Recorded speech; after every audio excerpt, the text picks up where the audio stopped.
Today's video is on how I like to cook wild deer heart when I'm in the woods. Kind of a tradition of mine to try to eat the heart. A lot of people eat it raw. I'll take a bite here and there, but today I'm going to show you how to cook it. But first, I'm going to show you how to actually cut it. There's a lot of little strings in here, strings and valves. So the cool thing about this, all we need is the heart, heat, frying pan, brown sugar, salt, and pepper. A little bit of whiskey, bourbon whiskey, something that has a decent little flavor to it. A little bit of olive oil. All this can fit in your pocket, and that's the best thing about it. And lastly, a little bit of ground coffee. We're gonna add some special ingredients so we can use it. So what we have here is sassafras. Really easy way to identify it is most of the time you'll have 3 different shapes. You'll have a trident, something ovate or oval, and a mitten shape. And when you chew on it, you'll almost immediately feel your mucus thicken. I'm also gonna come right across the road here and get us some sourwood. This is sourwood. Key identifying feature. If you chew on it, it tastes really sour. You wanna make sure, chew it up. Woo! Right about now. Yeah, woo! That's sour. But there's a lot of things that look alike. The sourwood has these tiny little teeth on it. All around it. Shiny and glossy. Some of these to cook up. Add a little bit of sourness to it. First thing we need to look at is the heart. I'm gonna do a little bit of trimming. This white tissue right here, we don't really want. It's fine to eat, it's safe, but it's kind of chewy. So I'm just gonna trim this off. And if you want to be non-frugal, what you can do is just cut off the top here. It's gonna save you a lot of steps.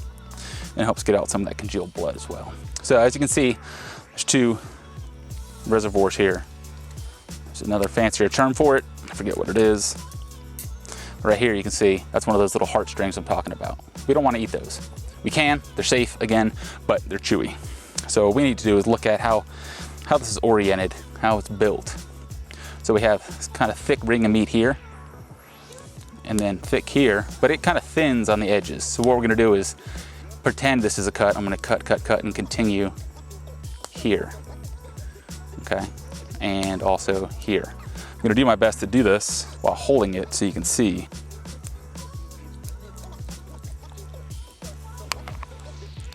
Very simple.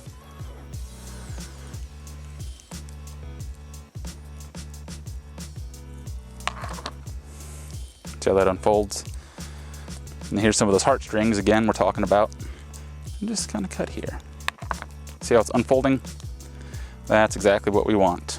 Okay, so now, this is more or less what we started with. Once it's done, it just unrolls. Now we need to get some of this stuff out. Heartstrings, I don't do anything with those. Sure, the dogs could eat it, but there's plenty of scraps from the deer for the pets.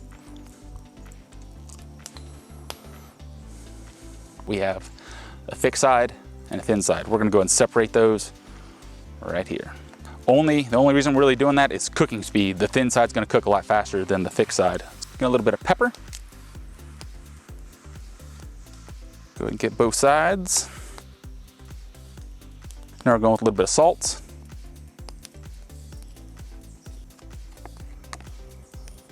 A little bit of brown sugar. Brown sugar's a little clumpy, so we'll just have to kind of break it up and sprinkle it on. Get this on both sides. And lastly, a little bit of ground coffee. So what we have here is some sourwood. We also have some sassafras. Just give it a little extra nature's flavor. Break them up. Putting some oil in there.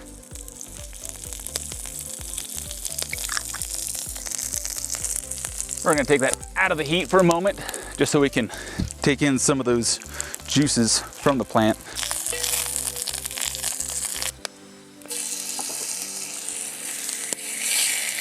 So let's say 1.5 minutes for the little one, 2 minutes-ish for the bigger one. What we're trying to do is just brown it really well. Oh yeah, that looks nice. You want to kind of cook like steak, not all the way through. That's actually almost halfway cooked through, so we're gonna go ahead and flip it. On the sides, we're not quite there. So I'm gonna give it a little longer. Let's go ahead and flip the bigger one. A nice little crispiness to it.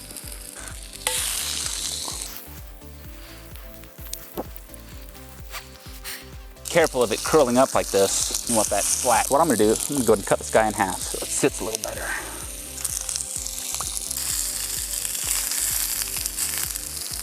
Yeah, it's looking really nice. As you can see, the thicker one, still juicier than the little one. So that's just another example why it needs more time. This piece is just the way I like it. Okay, these are definitely done. Next, let's get a little bit of whiskey, about a good 2 tablespoons, maybe a little more. All we're trying to do is deglaze. Ooh, it's a little too hot. So we're gonna take this off, let it cool for a moment. So it's not totally evaporating.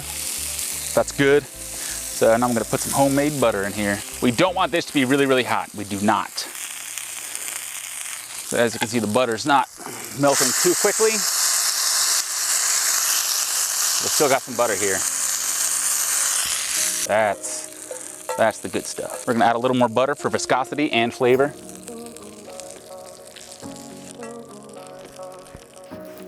And this is the juice we're looking for. That's the sauce we're looking for.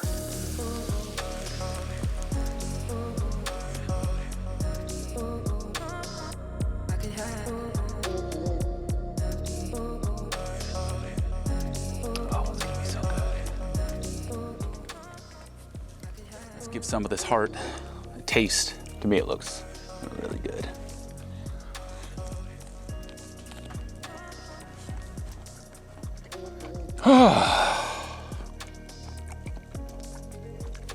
That's good.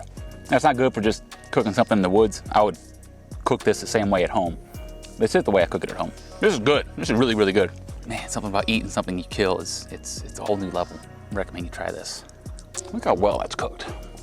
It's like perfection. Shit, that's good. Damn. Wow, jeez. Damn. Doesn't mean you'll love it. I like it a lot.